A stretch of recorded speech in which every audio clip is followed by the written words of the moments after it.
amigo de la casa, también miembro de esta familia sin censura. Es nuestro amigo, el doctor Jesús López Almejo, profesor de Relaciones Internacionales. Profe, me da mucho gusto saludarte. ¿Cómo te va? Bueno, creo que no tenemos todavía al profesor Jesús López Almejo. A ver si lo tenemos, Ceci. ¿Ya lo tenemos? A ver, es que no lo escucho, mi querida Ceci. Profe, ¿cómo estás? Muy buenas tardes. Hola, mi querido Vicente, muy buenas tardes. Contento como cada viernes, listos para darle el análisis.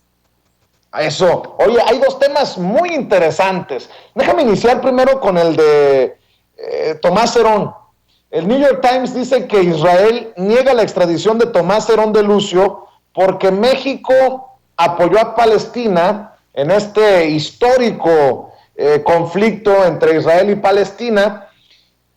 Y quiero que me ayudes a entender si tú ves que se hagan las cosas así en las relaciones internacionales, porque entonces vamos para la fregada. Acaba de reiterar Marcelo Ebrard en el Consejo de Seguridad de la ONU la posición del gobierno mexicano contra el bloqueo económico que ha mantenido sobajado a Cuba políticamente hablando, económicamente hablando, por tantos años. Acaba de reiterar Marcelo Ebrard, el canciller en la ONU, la posición pues que ya había mencionado públicamente el presidente Andrés Manuel López Obrador, profe. Pues mira, Vicente, el tema es más complicado que eso, es más complejo que eso, porque también habría que revisar dos cosas: el concepto de asilo, lo que significa el asilo en la Convención sobre el Estatus de Refugiado, por un lado, y lo que significa para las autoridades israelíes, que generalmente en el tema del asilo o petición de refugio se toman su tiempo y hacen muchas investigaciones. Por otro lado, también es importante señalar que hoy viernes 16 de julio del 2021, la revista Proceso fue a entrevistar al embajador de Israel en México, y este embajador niega completamente que Israel a su vez se haya negado a colaborar con las autoridades mexicanas en el caso de Tomás Herón.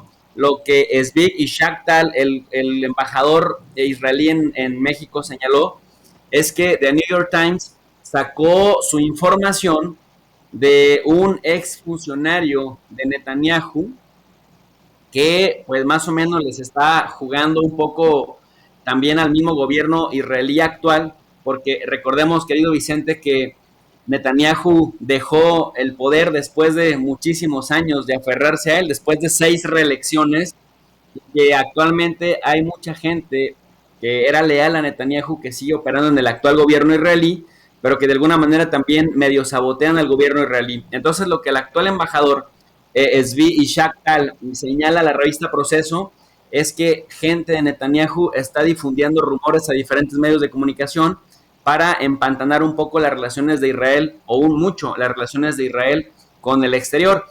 Generalmente, recordó el embajador, que Israel se toma su tiempo para decidir este tipo de peticiones. Por un lado, la petición de extraditar a alguien, que generalmente si ese alguien es judío, pues automáticamente Israel lo niega, pero por otro lado, si no es judío y una persona solicita asilo, pues Israel se toma su tiempo. Y a eso quiero llegar.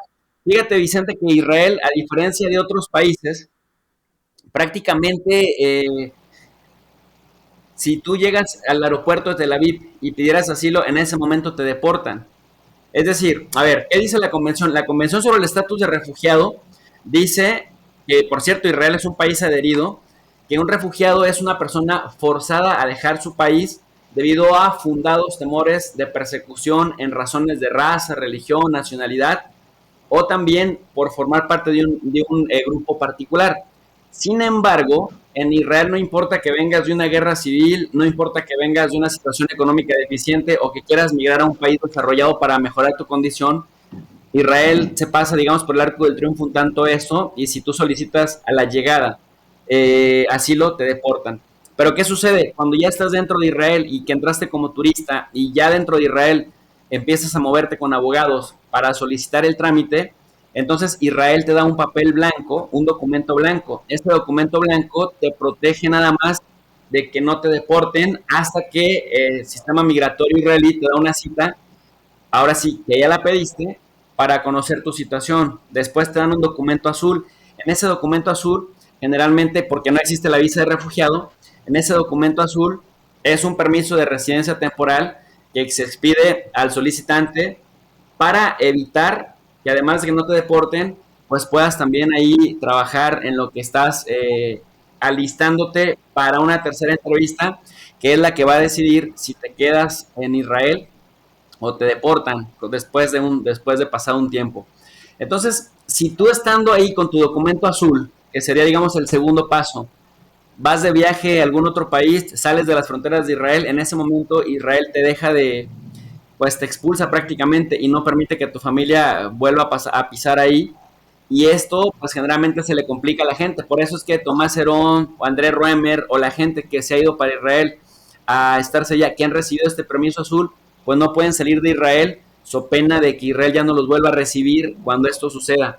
Entonces tienes estas dos cosas en la mesa. Por un lado, el embajador israelí en México que dice, nos está saboteando la gente de Netanyahu, están aventando, filtrando rumores para empantanar las relaciones del actual gobierno de Israel, pero por otro lado dicen, hay que considerar que tampoco le hemos dado juego a Cerón, pero cuando uno revisa el sistema migratorio israelí, pues te das cuenta que es lento para toda petición de asilo. Entonces, probablemente, si somos medio conspiracionistas, podríamos decir, sí, efectivamente, el ex colaborador de Netanyahu que pidió anonimato, que no es el de revelar su identidad, tiene razón, Israel está cobrando a México, siendo mal pensados, cuentas porque México ha apoyado a Palestina en foros internacionales, pero por otro lado, cuando uno revisa el historial de los solicitantes de asilo, vemos que es bastante complicado y que Israel, como en otras convenciones y como en otros organismos internacionales, no sé de qué privilegios goza, que a pesar de formar parte, de ser